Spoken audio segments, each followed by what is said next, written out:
Hey guys, and welcome back to this channel. In this video, I'll be showing you guys how you can have a bunny or a wolf as a pet in 99 Nights in the Forest. So go to this area here and you're going to find an old taming flute. You're going to grab this flute out and make sure you have a carrot with you. Then you're going to hit the green bar here. And once it's kind of asleep, you're going to get your carrot and you're going to feed it to your bunny. This bunny will then follow you around. You can even rename your bunny. So press on it and then press rename. I'm just going to name it, I don't know, cute. That's not very creative. Let's do cinnamon roll. Press done.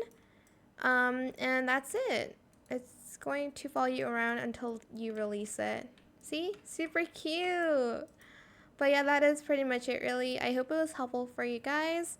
Don't forget to like, comment, share, and also subscribe to this channel if you haven't done that already. If you have any more questions about this video, just leave it in the comment section down below.